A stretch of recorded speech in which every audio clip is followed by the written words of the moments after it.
What's up, everybody?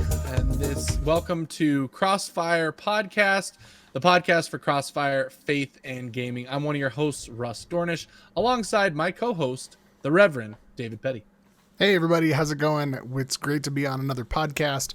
We've got a very exciting show for you today. We've got some of today's news, and then we have an interview with Shaneen, which Russ is going to tell us a little bit more about, but I'm just going to tell you I'm excited about the interview with Shaneen and some of the stuff we talked to her about, how culture and faith intersect, and the blog she's got, so make sure you stick around for that interview. Tell us more about that, and then let's get into today's news. Yeah, so again, if you guys want to skip ahead to the interview, feel free. We talked to Shaneen Thompson about her blog, The Hoot and Howl, which she does blogs, devotions, anything to do with that between God and geek stuff. I mean, comics, movies, whatever you want to call it. She covers it. It's a really cool website. I highly recommend you go check out thehootandhowl.com and stay tuned for the interview that we have with her coming up after the news. But let's just jump right into the news. We've got a lot of next-gen console news stuff coming your way, and that is because we are less than a month away from the new consoles launching, including the Xbox Series X and Series S and the PS5. But first up, let's do some PS5 news because there was some big stuff that came out since our last podcast. The first being a quick teardown video that they did of the consoles. Showed us the great ways that the console is innovating as far as cooling goes, whether that's the liquid metal cooling they're using, the giant heat sink, the giant fan. There's all reasons for why the console is so darn big. But it was really cool to see just how simplistic and how amazing the cooling solutions they've chosen are and what that could mean once we get the console in our hands. David, what were your thoughts on the teardown video and what it looks like will be on the inside of the PS5 when we get it? Yeah, so I mean, first off, I think they took the approach of addressing the first major complaint that most people had about the PS4, which was the fact that it was also a jet engine. So like just the other day, I booted into the menu of God of War, and all of a sudden mine started sounding like it was going to take off. And, you know, my wife was asking questions about it. My kids were asking, like, Dad, is the thing broken? Is it going to be okay? And it's like, yeah, that's just the sound of the PS4. And the worst part about it is you can't even hide it in a console or anything like that because it's out, you know, it's if you put it inside of a console, it's going to overheat and have even more problems. So hopefully I think with the PS5 having the design that it does and really kind of being a standout artistic piece, they want this to be a console people can show off. And, one of those, they want people to be seeing it, but not hearing it. So I think they've done a really great job addressing that. I do think it was interesting the idea of liquid metal for cooling the processor. Some of the concerns, of course, about that it might deteriorate over time or cause problems. Sony addressing that, saying it shouldn't be a problem, at least not within, 10 years or something like that. So who knows what that looks like in 30 years if people still have their PS5s around like some people have their PS1s. But yeah, I mean, those were my thoughts. I thought it was a really good design. It solved all the problems I think they aimed to solve. And I'm just excited to have one on my shelf. What about you, Russ? Yeah, I'm excited to get it in my hands. I'm fine with it being really big. I have the space for it.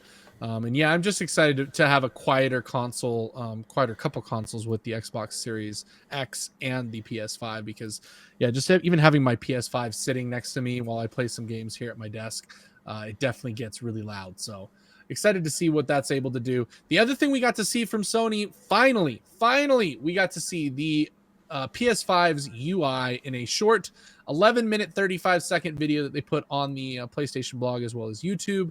We did post it to our Facebook page, so if you want to go check out the video firsthand there, you can. But I'm going to go over some game changers. I'm going to go through the game changers, kind of really quickly describe them, and then, David, you can let me know what you think about some of these features that was shown in the UI. So first up was, of course, speed, but we knew that. The SSD is going to bring speed. So everything that the PlayStation 5 wants to showcase is how fast it can do everything. The next thing is Control Center activity cards. This is a cool thing. So the Control Center is what happens when you push the button. Rather than the PlayStation button, rather than it going to the home screen, it's going to pop up with this Control Center. similar to what you have on like a phone control center. And in it are these tiles. The tiles each bring up a different thing. But the big thing that the UI video showed was tiles that actually show you different levels of the current game you're playing.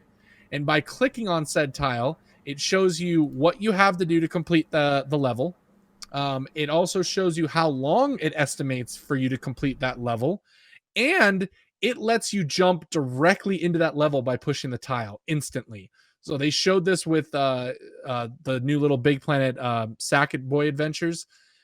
Really cool idea, but on top of that, one more thing that it added on those tiles is it shows what you need to do to complete the level.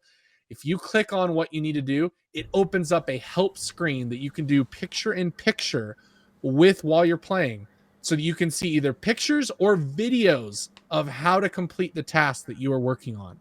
So huge user enabled and help system that they've added, which I think is really awesome, as well as the ability to jump into very specific portions of the game. Now, that is developer heavy, so not all developers will have that enabled. So I'm interested to see who will. Obviously, I'm assuming Sony first party will have that a part of their games. I did see a tweet from somebody who is on the Spider-Man team for the tiles, and they said you guys are going to love what you're able to do on the tiles with Spider-Man. So that's another aspect. And then real quick, the other thing, obviously the built-in help was what I just said. The friends interactions and just the way that you can quickly go in and out of chatting with friends. You can even do picture in picture watching your friends play their game on a straight stream live to you while you're playing your game and you guys are chatting. Cool little feature.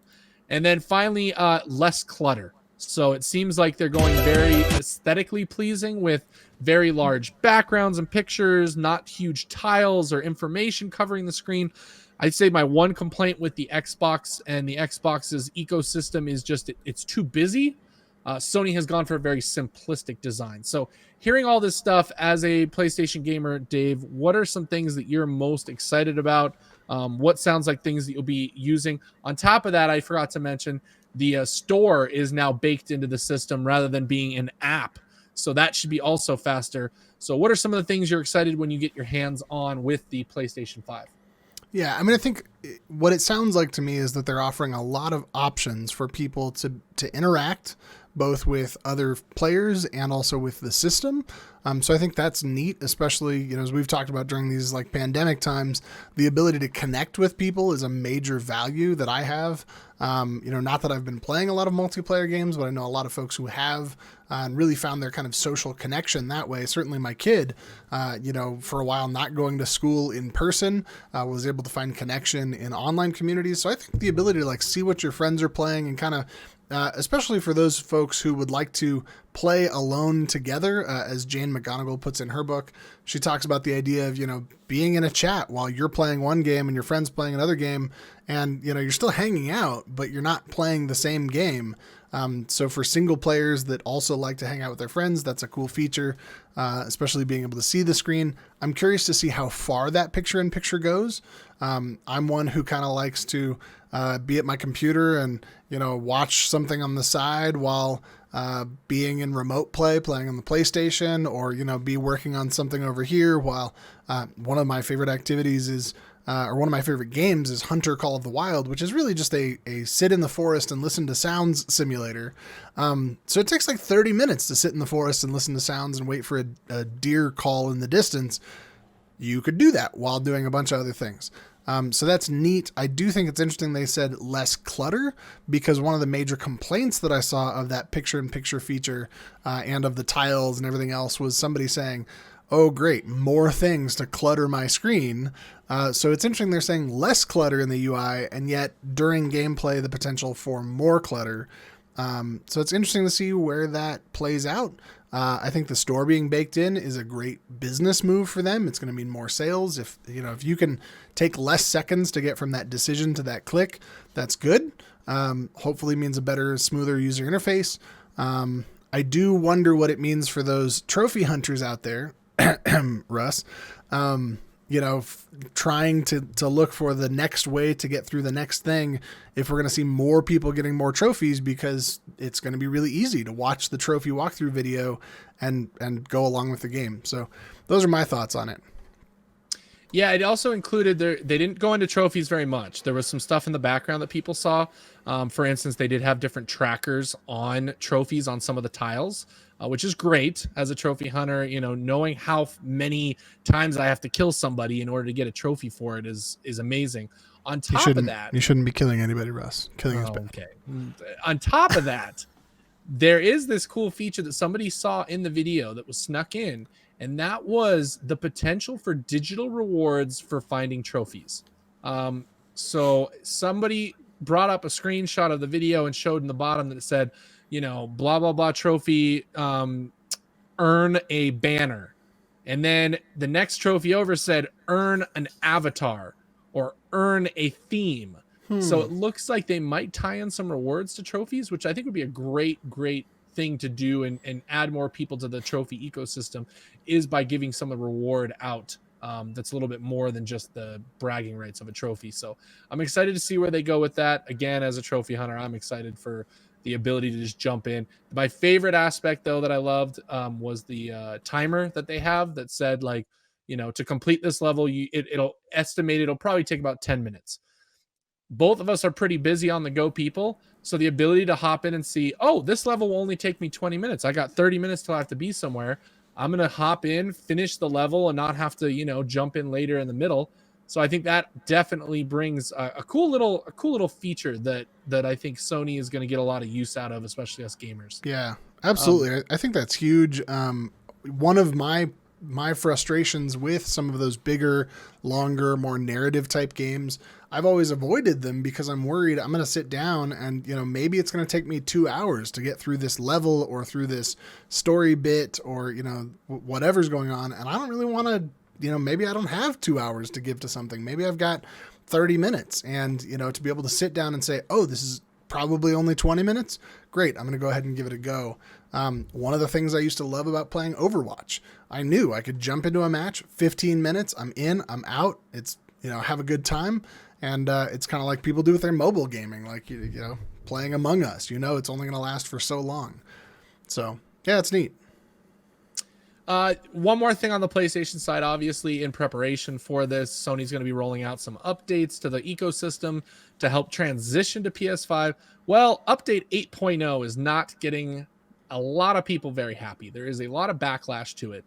And from what is the biggest thing included in 8.0 is the way that parties work. Now, I'm still a little fuzzy on what it is that people don't like about it because, again, I am not a party person.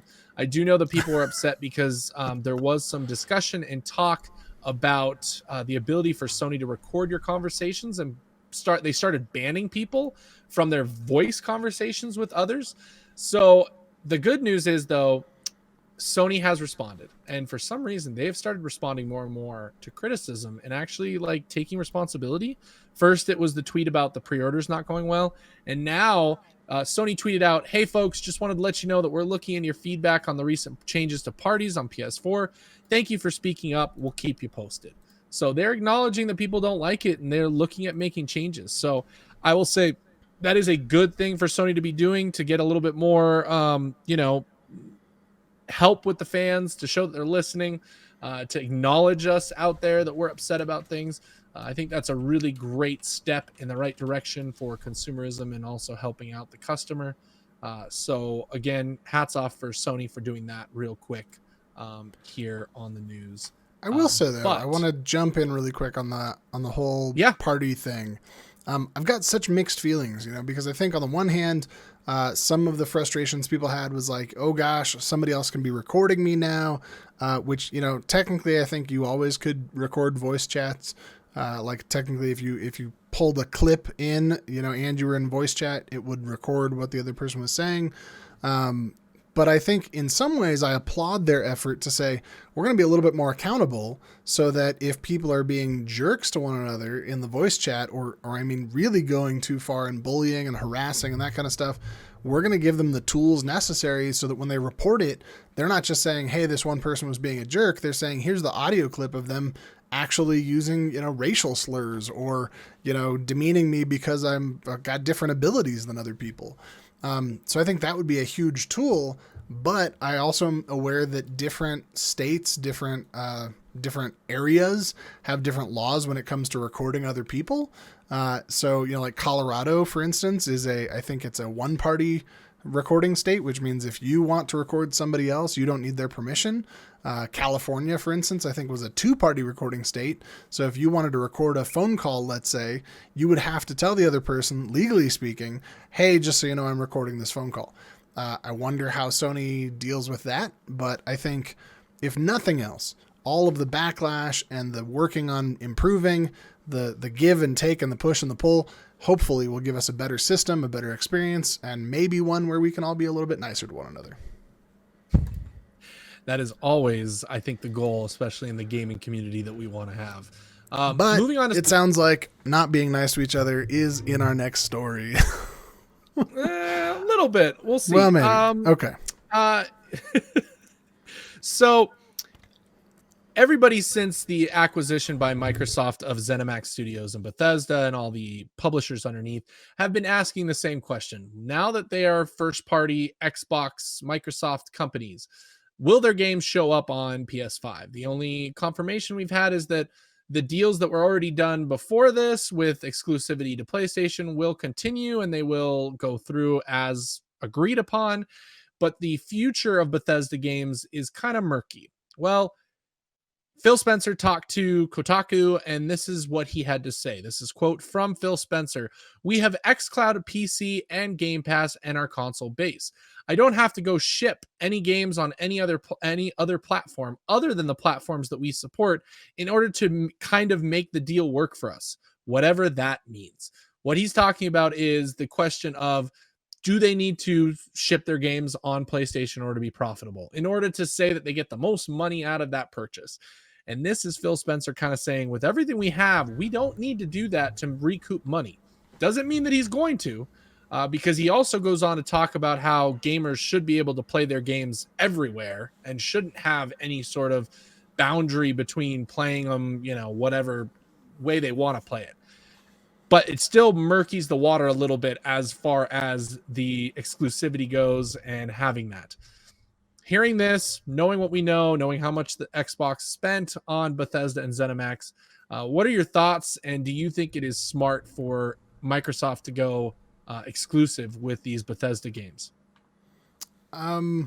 Thoughts. Well, my first thought, of course, is just reminiscing of the days when Stadia said that they were going to bring all games to everyone, everywhere. Thinking about crossplay and cross-platform and releasing on multiple platforms, of course we know the reality is that even though talk is cheap, and so you can say you're going to support games everywhere, but maybe not necessarily do it. With that, I think Xbox, has the resources to either push these games to everybody they want to try to maximize profits, and maybe they don't need to, but maybe they could. Or maybe they say, you know what, this is actually going to maximize profits by keeping people on our console and preventing people from leaving, which, as I always talk about, is my only reason for going with a PlayStation 4 instead of an Xbox One, was those console exclusives. So, I think it's going to be up to Microsoft to make that decision. But I think it's wise of Phil to say, look, we don't need to release these on everything. We can do what we want. Of course, I'm always a proponent of the idea that we play all games everywhere. I'm also a proponent of stores should be open 24/7, but I don't want to work the midnight shift. So, who knows? We'll see what we get. And as I tell my kids, you get what you get and you don't throw a fit. Don't have to fit. Yeah, tell it to every other gamer on the internet that throws a fit when a game has, timed exclusivity or whatever. Plenty of fits being thrown there.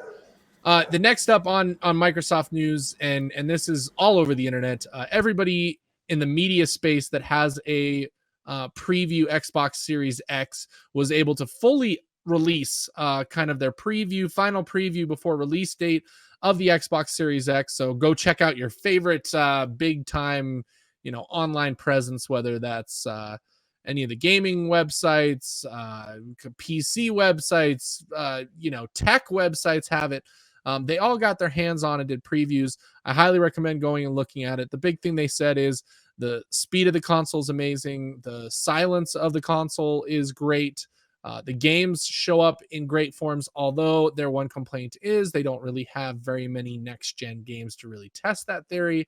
More about how backwards compatible games look and improve, which is really well. I mean, games are running at a full 4K 60 frames. HDR is built in on every title. So there are some great things. In fact, I did see today that they announced that the Halo Master Chief Collection will be coming available on launch day at 4K 120 frames per second. You can go back and play the entire Halo campaign from start to finish in 120 frames if your TV supports it, mind you. That's going to be a big problem for a lot of people. Nobody has HDMI 2.1 on their current TV sets, so they will be unable to do 4K 120, but in the future, we will be able to do that. It's and possible. All the Halo fans get something to sink their teeth into because they're otherwise would have been upset because no Halo on the new Xbox. There's no new Halo. Yeah, it's gonna be a lot of playing. Russ, did we get our preview Xbox Series X? Was that a thing that we got as a game review? We did. No, okay. We didn't. No, no, not yet. I wish. Okay. Maybe someday. Maybe one day. Someday it'll happen. That's when right. We're someday. Much bigger, and people can go back to this podcast and be like, listen to how they sound and how terrible this podcast is. No wonder they were not popular back then. Oh, come on. We got a good thing. Anyway, I know. So let's talk about upcoming game releases, Russ. What interests you, and what are you playing right now, and what are you going to stop playing when all those new games come out? So we've got an insane, I'd say, month and a half coming up. And I'm going to kind of go in order. These are kind of in order of when they release. We got Watch Dogs Legion, Dirt 5, Assassin's Creed Valhalla, Yakuza Like a Dragon, Demon Souls, Bug Snacks, Spider-Man Miles Morales, Cyberpunk, Demon Souls, just to name some of the games. What? You already said Demon Souls. I did say Demon Souls. I said Demon Souls twice. Maybe that's a sign. Maybe I'm supposed to finally play a Souls game.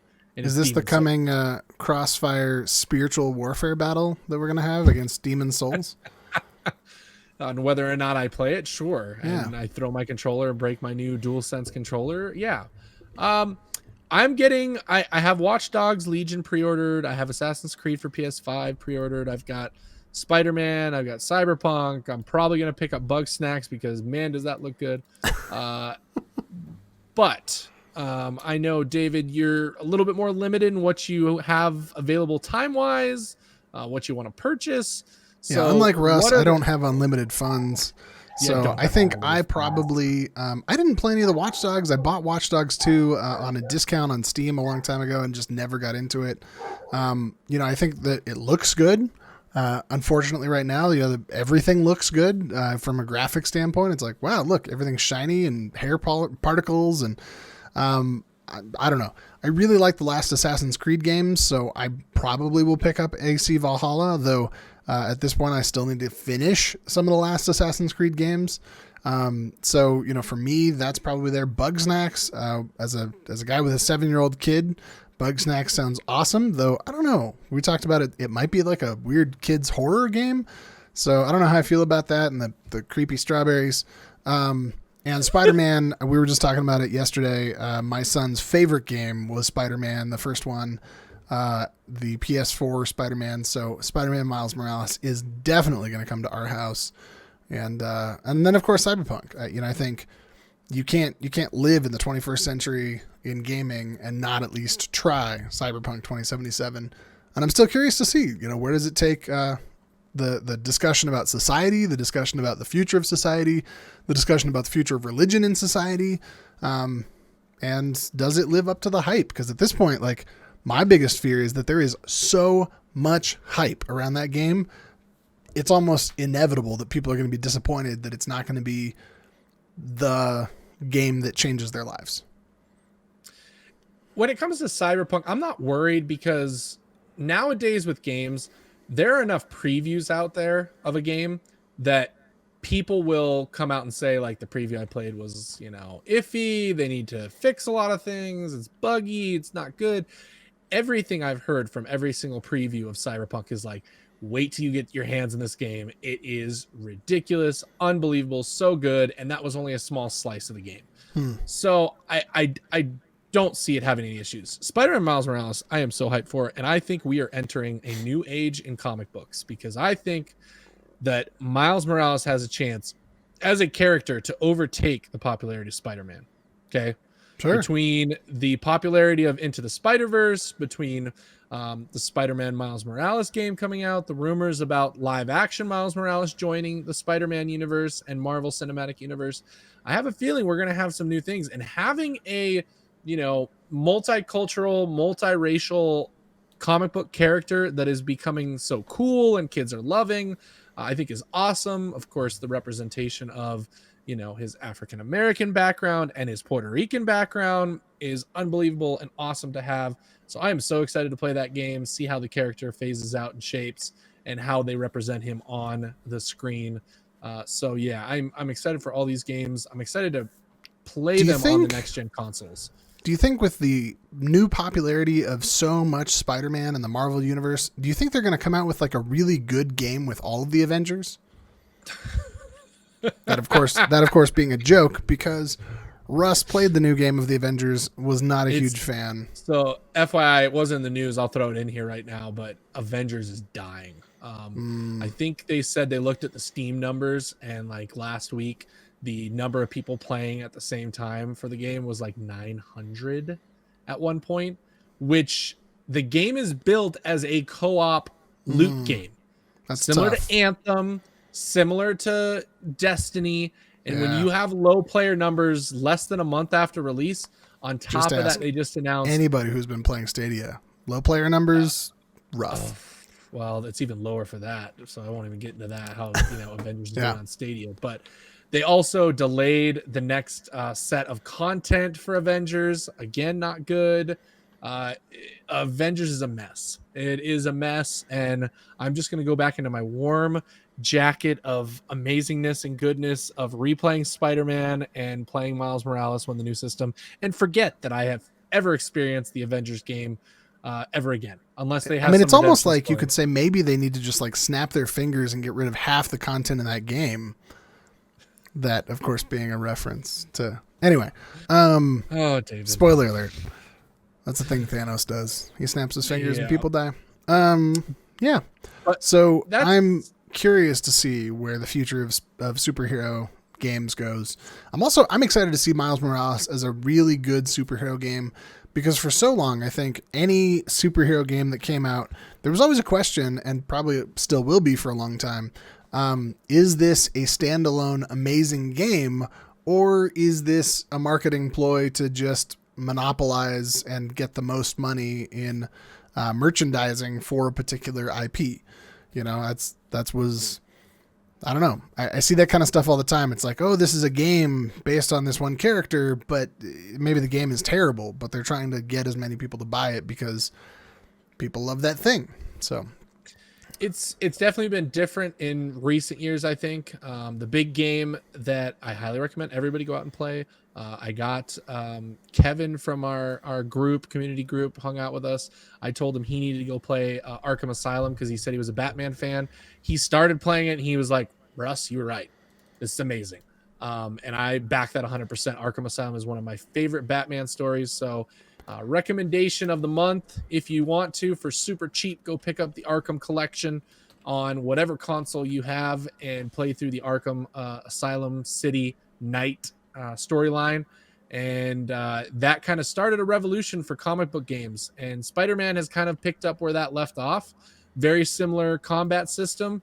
Was a great PS4 game. Excited to play it again on PS5, and of course play the expansion to it of the Spider-Man Miles Morales story.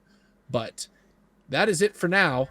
We don't have any more news right now. We do have new consoles coming soon. I'm super excited. I feel like a kid on Christmas already. The more the days get closer and closer, we are less than a month away, David, from having brand spanking new consoles with new experiences for us to have at home. So excited to do that, and we will bring I'm excited about all that.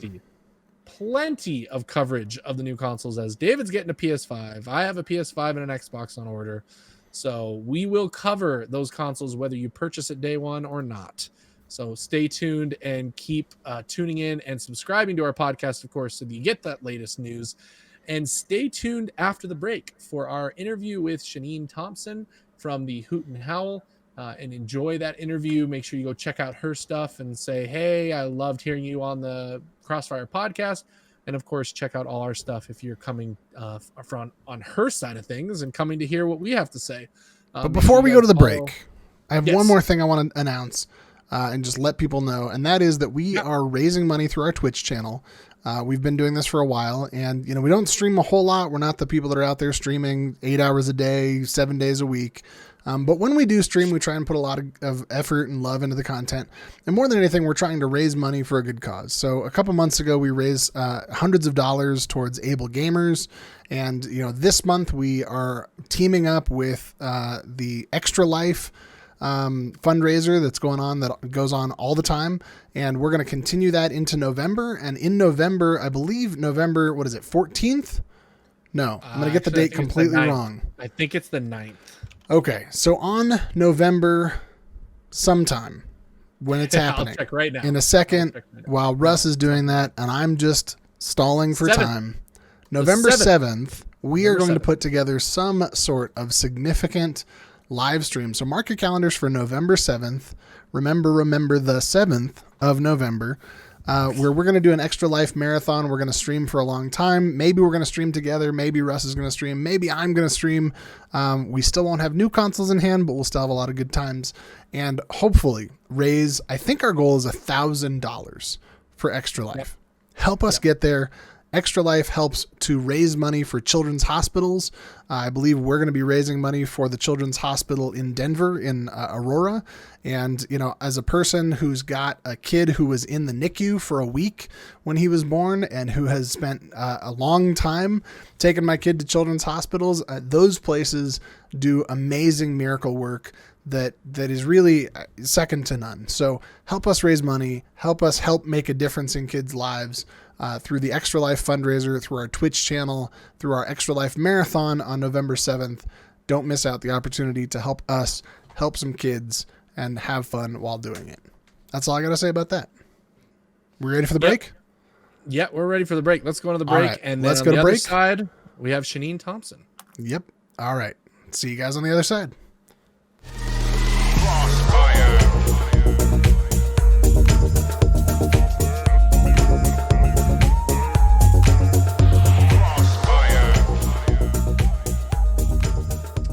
And we're back, and we now have a wonderful interview that we have set up with Shaneen Thompson. She runs the Hoot and Howl website and blog, and we're going to get to know her a little bit better and also discuss some of the things that she covers and things like that. So thank you for joining us today, Shaneen. We appreciate you taking time out of your day.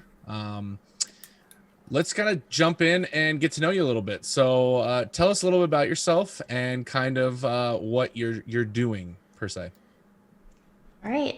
Thank you for having me. I am from Canada. I feel like that's always an exciting thing to say on the American podcast that I'm on. That's north of the wall, right? That's well, welcome. We're glad to have you from Canada. So tell us a little bit about your current project that you're working on. Yeah, so I've got the Hoot and Howl website that I run. The theory is to release a blog post every week, and occasionally that happens. But it's got a mix of Bible studies and devotionals and geeky devotional content, Christian living, all that kind of fun stuff. Awesome. So what's your favorite, what would you say is your favorite medium? Like books, comics, movies, games?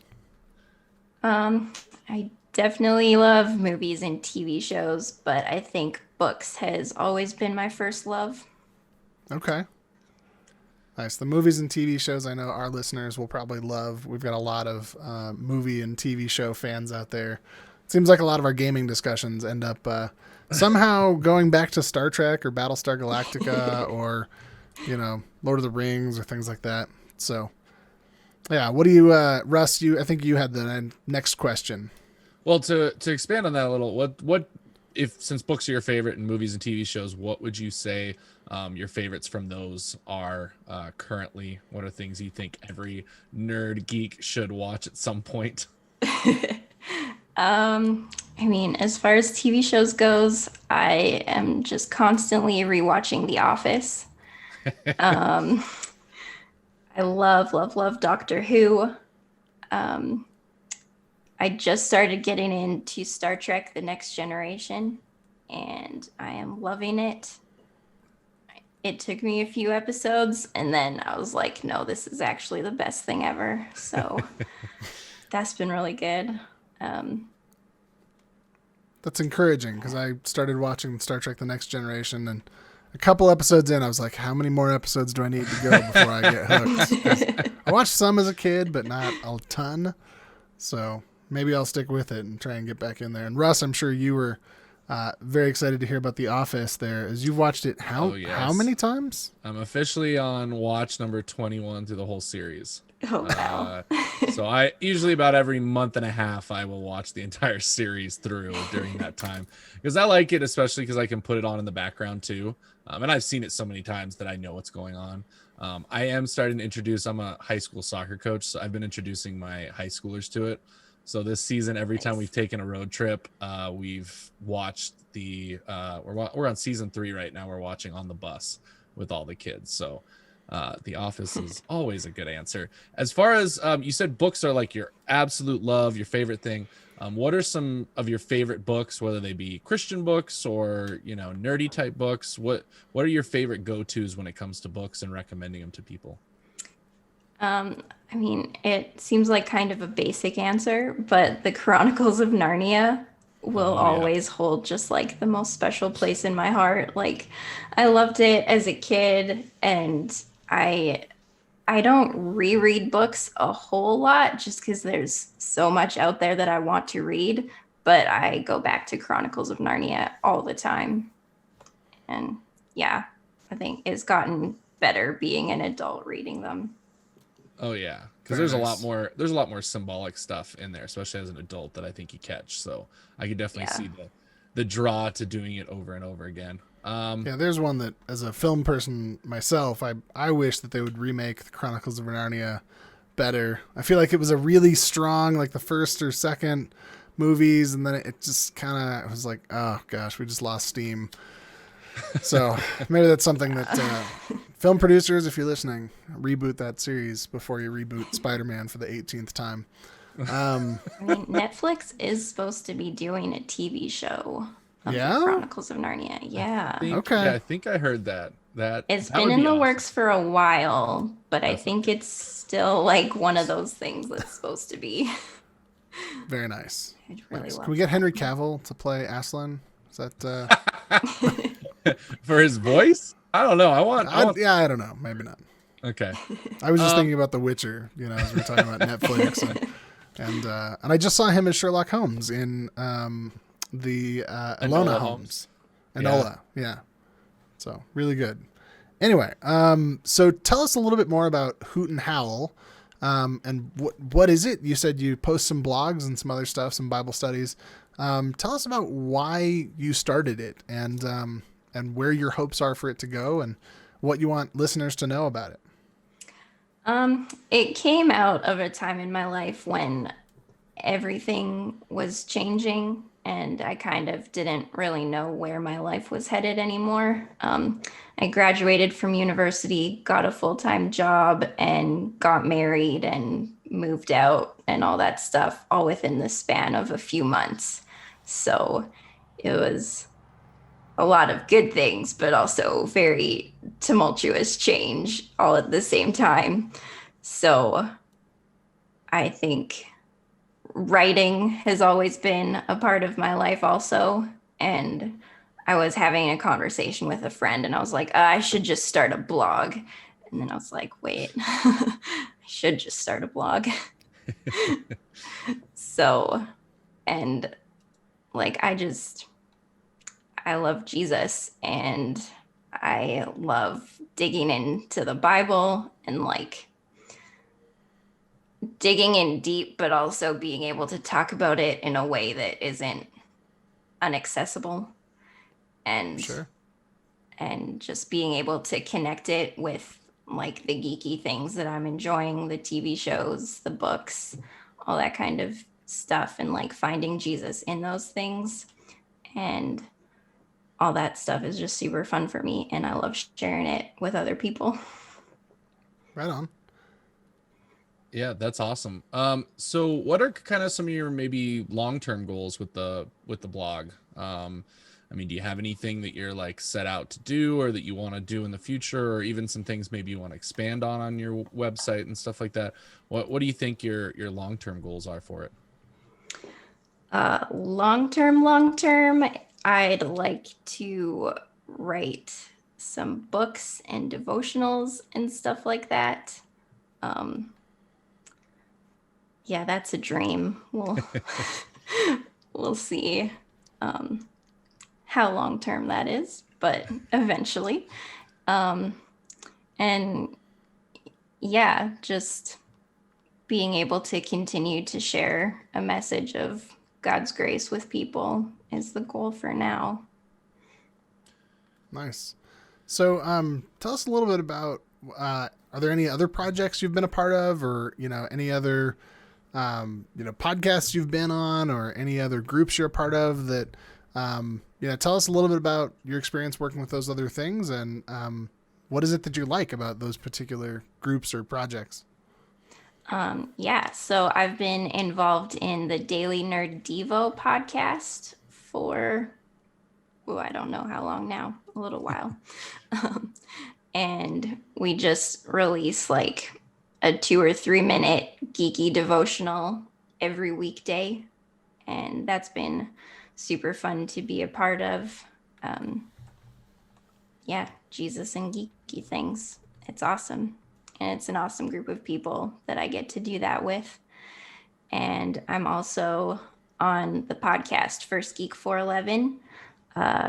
Cameron and Chris invited me to join a few months ago, and it's been super fun being on the podcast with them and Emma. Just getting to talk about geeky things, and we have probably way too much fun together. Nice. Yeah, that's kind of the reason we do this is yeah, we were like we have fun talking about games. Let's put that to paper, so to speak, in the form of a podcast. This last question, and I wanted to go into this one kind of as the real main reason of talking with you is because and I'm speaking again for David, and he can kind of explain his vision on it. But David is a huge believer in story and the power of story. And when we saw your website and we looked at like your about me page and all that, your discussion on what story means to you and what it means when it comes to the idea of Jesus and then the idea of all these nerdy and geeky things that are out there, and just kind of how they all kind of mesh together and are able to help relate and help show people different things. I know David is a huge proponent of it, and you and your website really talk about the power of story and what it's able to do for that. So my wondering and my question for you is, why has story, do you think, captivated you so much?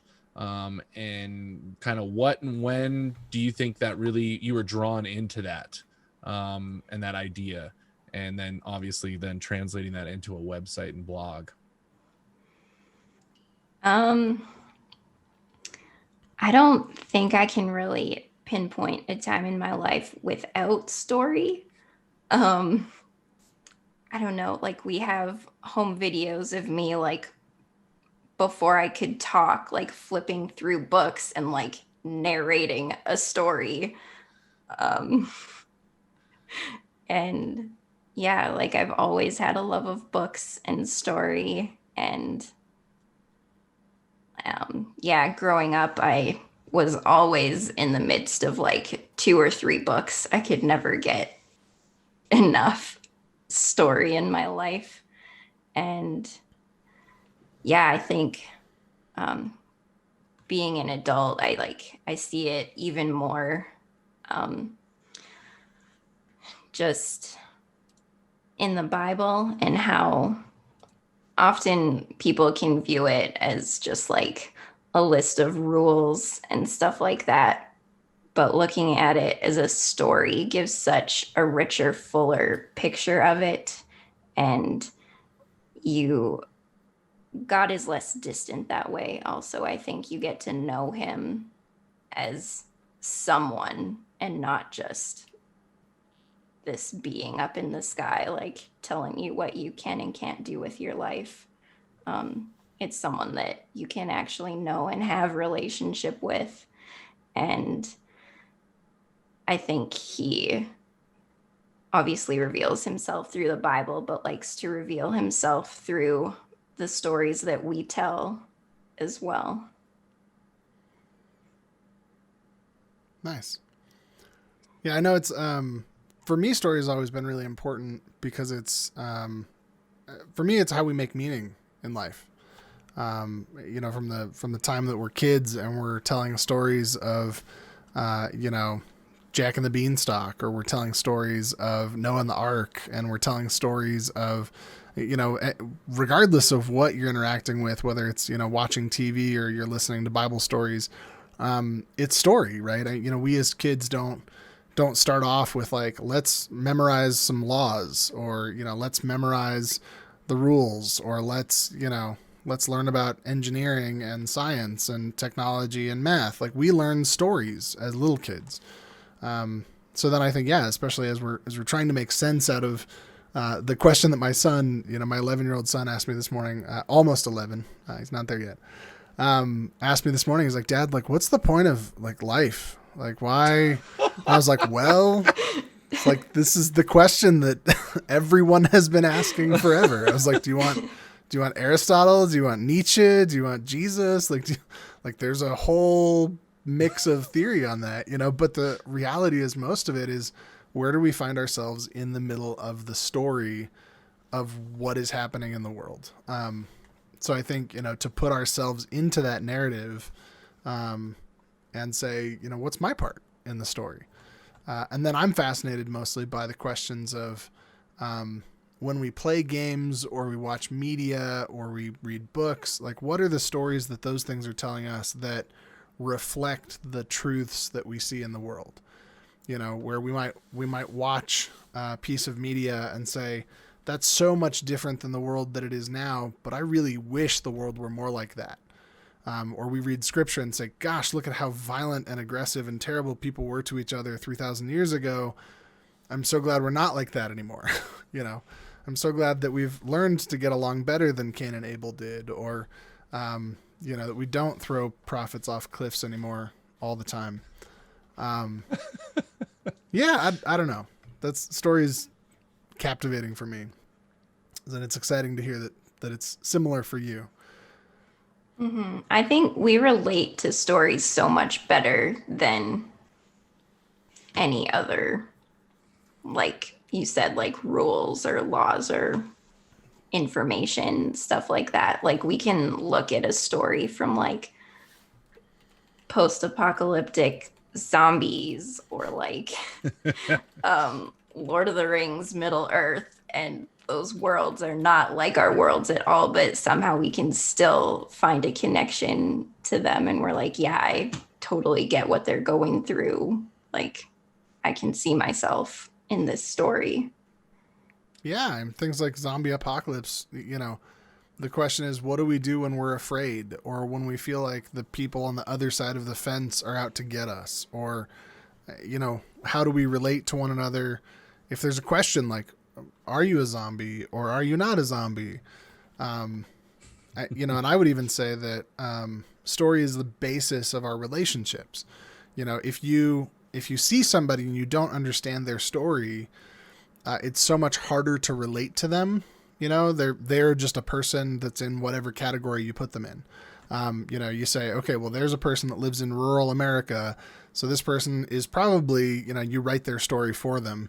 Say they're probably, you know, drive a tractor and wear overalls, and, you know, but then you get to know their story and you go, oh, I didn't realize you have a PhD in farm science, and you actually, you know, the story changes, you know, or you meet somebody from an inner city and, you know, you think, oh gosh, this is just some poor person. And you realize, oh no, you've had life has been spitting on you for a dozen years. No wonder you're in this place in life. So yeah, I mean, it's how we get to know one another.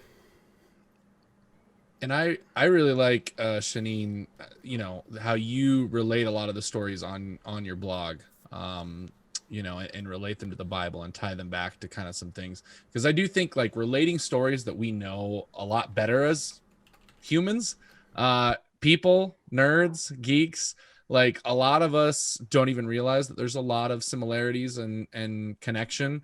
I tweeted out one of your blogs, which was the one on Batman and Doubt, which I absolutely loved because, reading up on it and looking at the similarities between, Batman's crisis of faith with everything that he's been through. And it really brings up the whole idea. What is the one question that a lot of people ask Christians? And that is, why does God do bad things?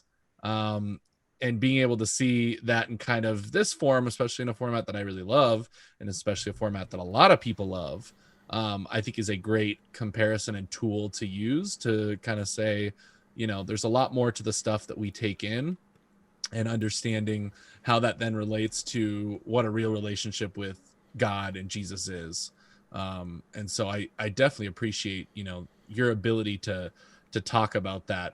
What was kind of what would you say your motivation or, your inspiration to think of doing something like that and finding kind of these cool stories that you've found so far that are on your website?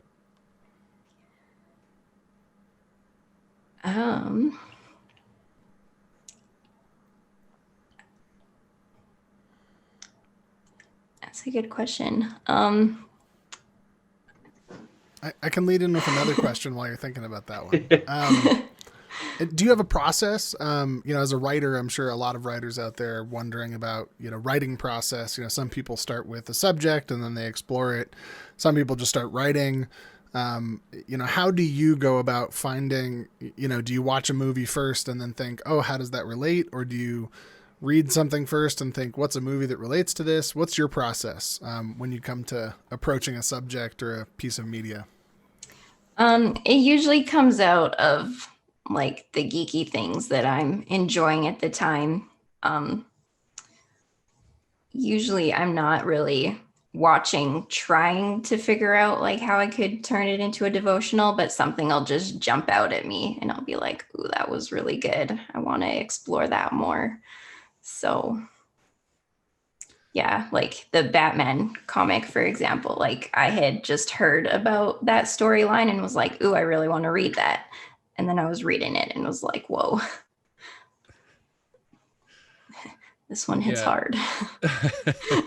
No, it definitely does. I had not read that storyline, or even, when they had discussed that and the fact that they brought that in, I was like, oh, I do really want to read that. And, coming from a Christian's perspective, see what they think and what they try and say about it, I think is really good, because I think a lot of secular media, sometimes portrays Christianity in a multitude of ways, and God in a multitude of ways. And so I'm always very curious and eager to, take other people's perspective on what they think about this stuff. And so, somebody who's writing Batman and bringing up the whole idea of faith in it, like in my head, I'm like, why hasn't this really been done before or looked at before?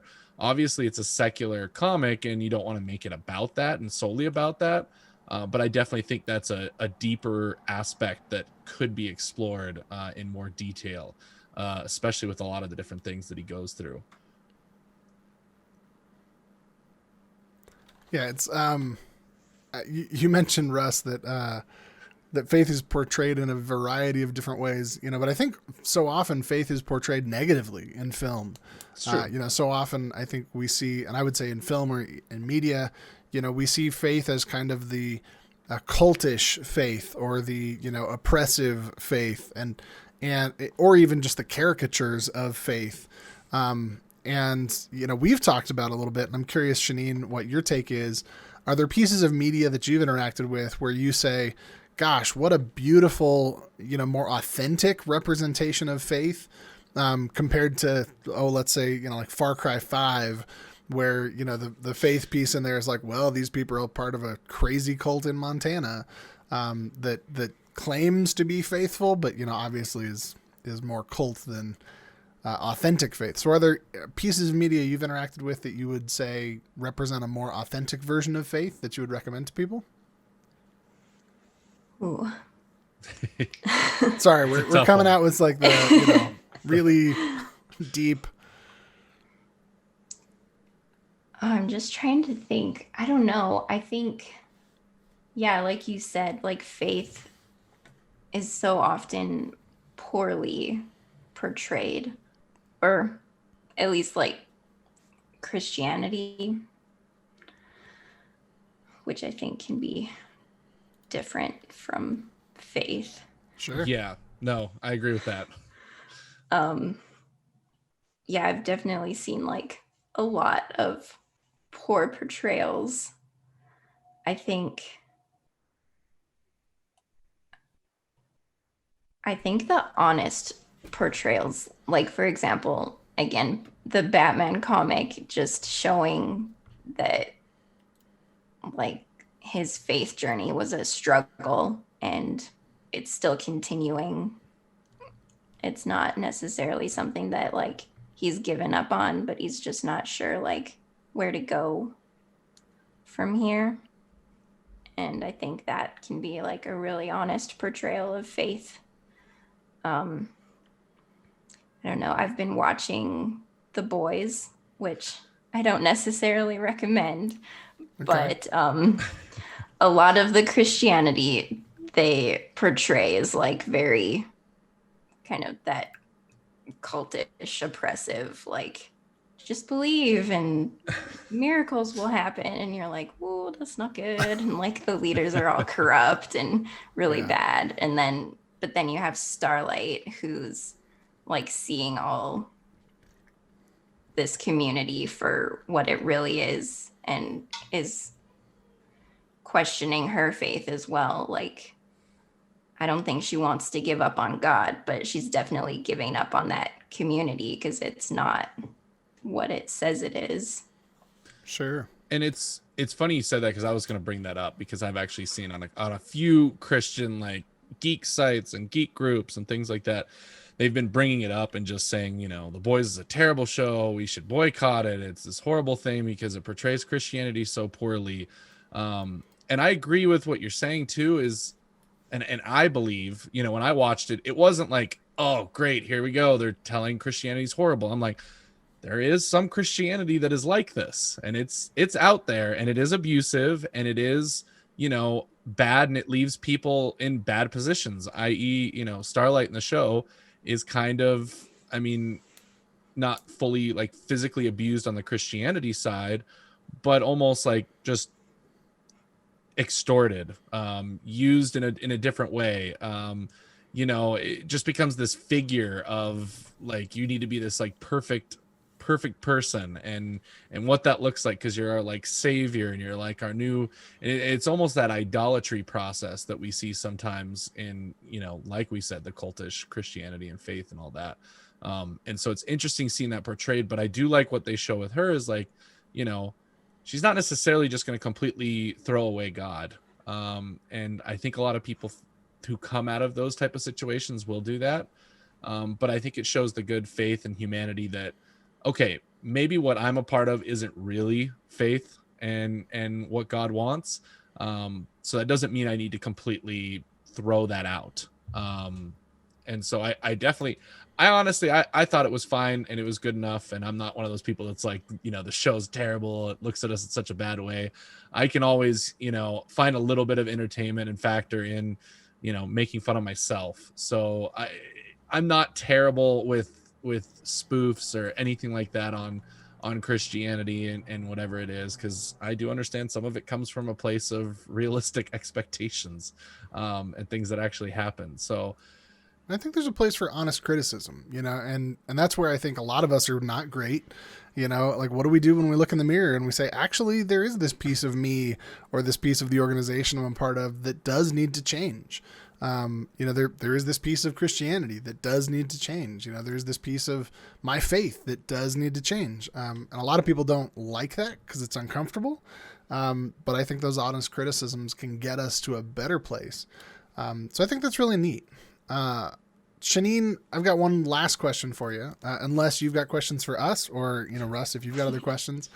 But my last question for you is there a piece of media that you are most looking forward to in the coming months or the coming year, in any realm, books, movies, TV shows, games, text messages? I don't know. What else?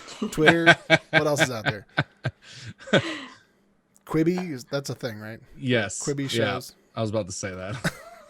But I nobody don't know. really watches. What are you looking forward to, Shaneen? Oh man. I don't know. Everything's being canceled and delayed. What am I looking forward to? That is very true. Existential question of our time. Especially when it comes to movies.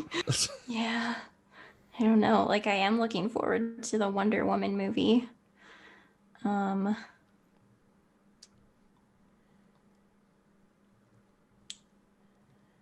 don't know. I don't know if there's anything that I'm like super looking forward to right now. Okay. I think that's the society we live in right now, is like we can't even look forward to a lot of things. Maybe I know that looking forward to more things. I know that I've seen some of your posts and stuff like that. I know that you game a little bit. I think you probably game on the Switch from what I've seen. What is the extent and background, would you say, of your like gaming library and what you're playing? Yeah, I'm a bit of a baby gamer. I didn't grow up with it or anything, so haven't established those same gaming skills that other people have. Playing Animal Crossing right now, working on that 5-star island. I've been avoiding Octopath. I think I made it about halfway through, and it's just so hard and so long. I've heard really good things about that game. I have it. Yeah, I need to get back to it. I started on a vacation one time and I just never picked it. That's my problem, is I usually my Switch is very much a portable system for me. I don't love playing it at home because I have my other consoles. And so it's mostly my vacation thing, and I'll usually pick up a game for vacation, play part of it, and never finish it. Well, Russ, on your next vacation, you need to play Animal Crossing, because here we go. It is the best. I'm just saying. It's so good. Should I play Animal Crossing? I've got Shaneen here on the show. We can gang up on you, and we can tell you, Russ, that you need to start playing. So Russ, just so you know, Russ Shaneen, likes completing things, and you can't complete Animal Crossing. No, I'm a completionist. I'm very much a completionist. It causes me issues with some games. I have not gotten into Animal Crossing. I have not gotten into Minecraft, which both David loves and a lot of our people love, and everyone gives me a hard time for it. So Octopath and Animal Crossing. Any others that have you tried the Zelda Breath of the Wild? Which is my background right now, if you're watching us on the video stream. I have not tried it yet. I watched my husband play through it. Okay. I finished Ocarina of Time on my 3DS. Oh, okay. A year ago, I think, and that was my first ever Zelda game. So, and then we bought what's it called? Breath of the Wild? No, the mask one. Oh, Majora's Mask? Majora's Mask. And my husband started playing it, and he says it's really hard, and I've been scared to start it. Yeah, they're not super easy. But so would you say that your husband's probably the bigger gamer out of the two of you? Yes. Okay. What is he looking forward to? So does he have any media that he's looking forward to? He's very excited for the PS5. Okay, as are we. Yeah, very into Spider-Man. So excited for Miles Morales. I think he is looking forward to Cyberpunk 2077. Yep. Yeah, I'm curious to see what they, have you seen anything, Shaneen, about the articles about how there's going to be a religious element within Cyberpunk? I'm really curious to see what they do there. I haven't seen any of that. That'd be interesting, though. Yeah, and it's tough because I think it's one of those games where, like, most religious folks are going to say, I'm not even going to touch it because it's, you know, like rated M plus if there was an M plus rating. You know, but I don't know. It'd be like Grand Theft Auto with like religion. So I'm curious to see where they go with it and what they do with it. Cautiously optimistic that maybe it'll be some sort of positive, you know, you can choose different religions and it's not just factions, but I don't know. So Shaneen, That do you brings have me any... one more question, Dave. Okay, sorry. One more question, because I like Go ahead, I like Russ. asking the different people we have on here, especially as I get to know them and figure out, you know, kind of what their beliefs are and what their backgrounds are and things like that. Shaneen, what is your opinion on Christians viewing, I would say, questionable media? So, like, I would say deep down, a lot of Christians are probably like, yeah, The Boys is way too violent. You know, the cursing, or the sexual stuff inside of the show.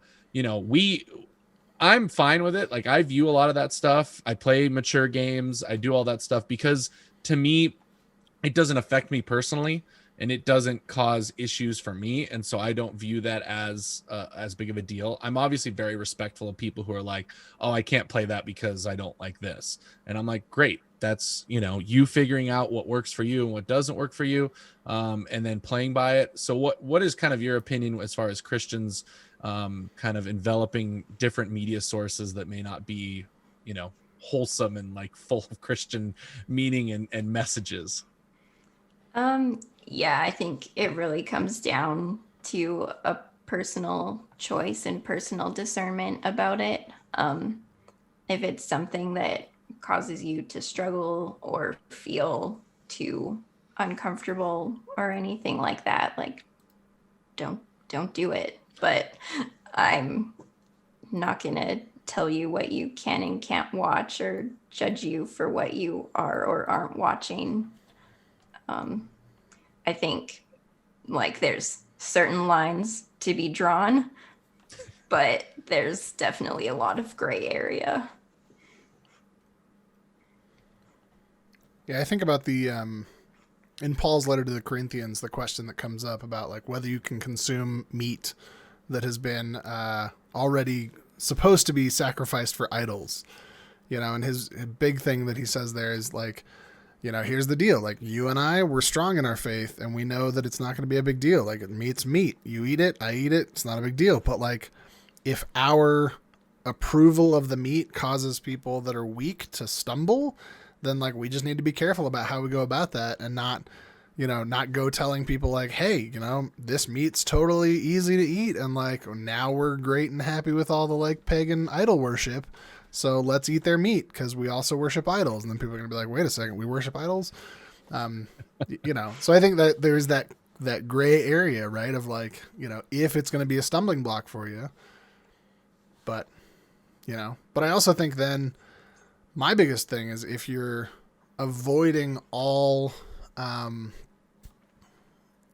me go back, right? The scripture that talks about being in the world, but not of the world. You know, you do have to live in the world. I think, you know, you can't separate yourself off and build walls and say, I live in a bubble. We are called to be in the world. And being in the world means experiencing what's in the world and being able to then have those commentaries on why is this appropriate? Why is this not appropriate? Why is this a gray area? So long story short, I would say I like the way you're thinking, Shaneen. I agree, and I think Russ agrees too. That I do. And Russ and I are probably talking too much. Shaneen, do you have any questions for us? Comments, monologue you want to make? Or you can also just, you know, to kind of end this out, just again, plug the different things that you're part of, you know, tell us your website again, what podcast you're a part of again, so people can go check you out on those things and connect with you on social media platforms. Yes. Shameless plug away. Tell us, where can people connect with you?